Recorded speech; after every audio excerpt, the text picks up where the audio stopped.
شاہدہ یشہد شہوداً شاہداً مشہوداً.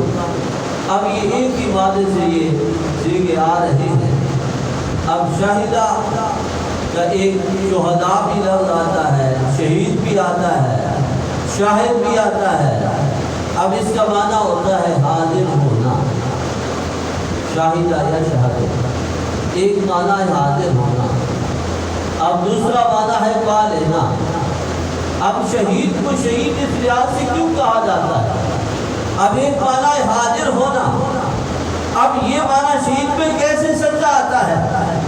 سامعین نے بتایا جو آدمی اپنی جان کا نذرانہ پیش کرتا ہے، جام شہادت نوش کرتا ہے، اب خالق کائنات کی بارگاہ میں اس کی حاضری ہو جاتی ہے. رب ذوالجلال کی بارگاہ میں وہ حاضر ہوتا ہے. اب دیکھیے غزوہ احد ہے اور مدینہ طیبہ کے قرب کے اندر احد پہاڑ ہے اور سرکار نے اس سے فرمایا یہ وہ ہم سے محبت کرتا ہے، ہم سے محبت کرتا ہے. اور سرکار نے فرمایا کہ یہ جو احد ہے یہ جنتی پہاڑوں میں سے ایک پہاڑ ہے اور یہی احد تو ہے. اللہ کے پیارے محبوب علیہ السلام اس پہاڑ پہ تشریف لے جاتے ہیں. جناب سیدنا صدیق اکبر رضی اللہ تعالیٰ عنہ بھی آپ کے ساتھ ہیں اور جناب سیدنا عمر بن خطاب بھی ہے، جناب سیدنا علی المرتضیٰ رضی اللہ تعالیٰ عنہ بھی ہے. اور اللہ کے پیارے محبوب علیہ السلام ان کے ساتھ جب اور پہاڑ پہ تشریف لے جاتے ہیں اب وہی اور پہاڑ تھر تھرانے لگتا ہے، اب حرکت میں آ جاتا ہے. اب میرے آقا رحمت دو عالم سرور کائنات علیہ السلام اپنے پاؤں پہ ٹھوکر لگاتے ہیں اور اللہ کے پیارے محبوب علیہ السلام فرماتے ہیں اس وقت اے احد ٹھہر جا، اب تیرے اوپر ایک نبی ہے، ایک صدیق ہے اور دو شہید ہیں. اور جب میرے آقا نے ٹھوکر لگائی اب وہ اور پہاڑ ساکن ہو گیا، اب وہ ٹھہر گیا.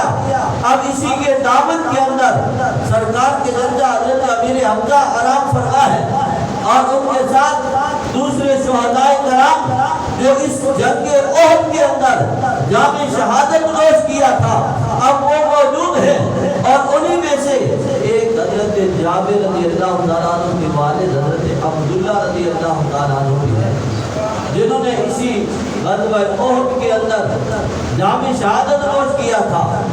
اور حدیث پاک کے اندر آتا ہے حضرت جابر رضی اللہ تعالیٰ عنہ کہتے ہیں جب میرے والد شہید ہوئے اور میں نے اپنے والد کی میت کو سامنے رکھا، اب ان کے اعضاء اڑ چکے تھے اور میں کبھی ان کے چہرے پہ کپڑا ڈال دیتا، پھر میرا والد تھا محبت تھی، اب میں کپڑا ہٹا کر پھر والد کے چہرے کی زیارت کرتا.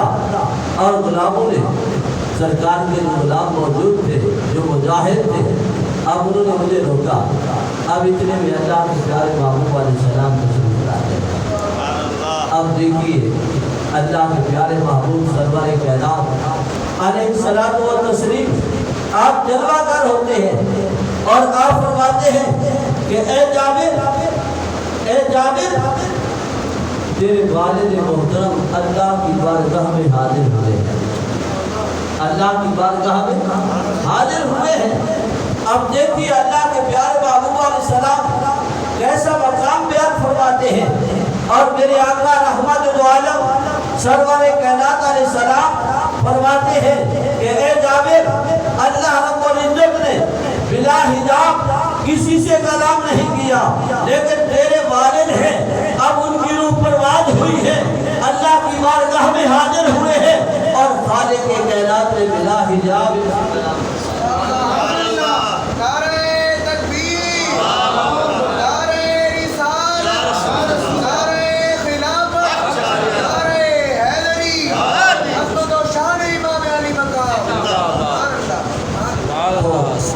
تیرے والد سے خالق کائنات نے بلا حجاب کلام کیا ہے اب دیکھیے اسی پہ تھوڑا سا غور کریں، علماء کرام موجود ہیں۔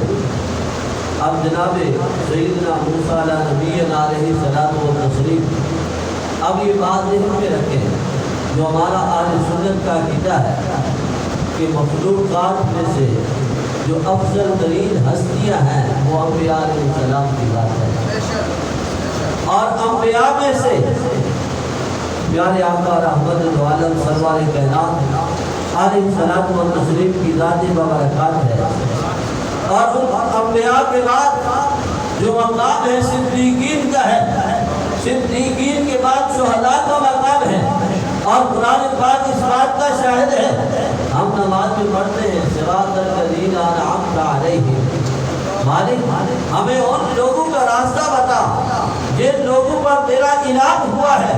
اب وہ انعام یافتہ لوگ کون سے ہیں؟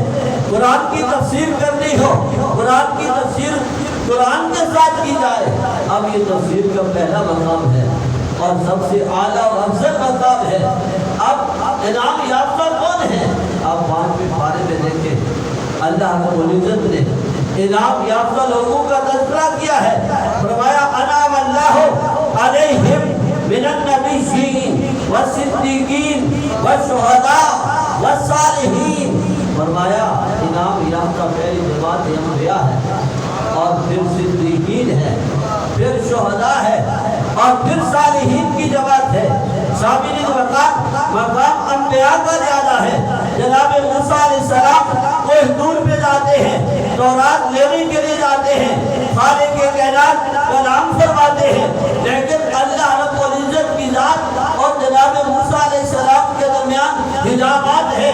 اب پڑھتے ہیں، اب کلام ہو رہی ہے، گفتگو ہو رہی ہے۔ جناب پیارے موسیٰ علیہ السلام جب کلام کو سنتے ہیں اب اتنی چاشنی محسوس کرتے ہیں، اب شوق پیدا ہوتا ہے، اب اس آواز کے اندر اتنی چاشنی ہے، اب اس کے نجات کا عالم کیا ہوگا۔ اب مالک کی بارگاہ میں عرض کیا، مالک اپنا حسن مطلق کے جلوے دکھا، میں تیرا دیدار کرنا چاہتا ہوں۔ اب مالک کی کائنات نے فرمایا لن ترانی، اے موسیٰ تو میرا دیدار نہیں کر سکتا، لن ترانی۔ اب ادھر اللہ کے پیارے محبوب علیہ السلام آپ فرماتے ہیں کہ خالق کائنات نے بغیر حجاب کے کسی سے کلام نہیں کیا۔ آج تیرے باپ عبداللہ ہے، اب جن سے خالق کائنات آج بلا حجاب کلام فرما رہے ہیں۔ اور پھر میرے آقا رحمت العالم سرور کائنات علیہ السلام اپنے غلاموں میں موجود ہے، اب شہداء کرام موجود ہیں۔ اب اللہ کے پیارے محبوب علیہ السلام اب وہ بات ارشاد فرما رہے ہیں، اور جو حضرت عبداللہ اور خالق کائنات کی بارگاہ میں گفتگو ہو رہی ہے، اور میرے آقا فرماتے ہیں اب خالق کائنات نے تیرے باپ سے کیا کلام کیا ہے، اب میرے آقا وہی بتانا چاہتے ہیں۔ اب میرے آقا نے فرمایا کہ خالق کائنات نے فرمایا کہ اے میرے بندے اب تو بتا تو کیا چاہتا ہے، اب میں وہ تمہیں عطا کروں۔ اب تو اپنی مرضی سے بتا اب تو کیا چاہتا ہے۔ اب دیکھیے جو شہید ہوتا ہے، یہ آپ شہید کی بات کر رہے ہیں، جو شہید ہوتا ہے، اب اللہ کے پیارے محبوب علیہ السلام نے فرمایا کتنی تکلیف ہوتی ہے۔ اب یہ چھوٹی سی چیوٹی ہوتی ہے، چیوٹی، اب وہ کاٹے جو ہلکی سی تکلیف محسوس ہوتی ہے۔ اب شہید اب اس کا جسم کٹ گیا، لیکن تکلیف کتنی ہوتی ہے جتنی چیوٹی کاٹتی ہے، لیکن اس جسم کٹنے کے اندر ایک اپنا مزہ ہے۔ اب جناب حضرت عبداللہ رضی اللہ تعالیٰ عنہ عرض کرتے ہیں مالک میری ایک تمنا ہے، مالک میری ایک تمنا ہے۔ اب مالک نے فرمایا بتاؤ تو علی کو میدان کی صدور ذات ہے۔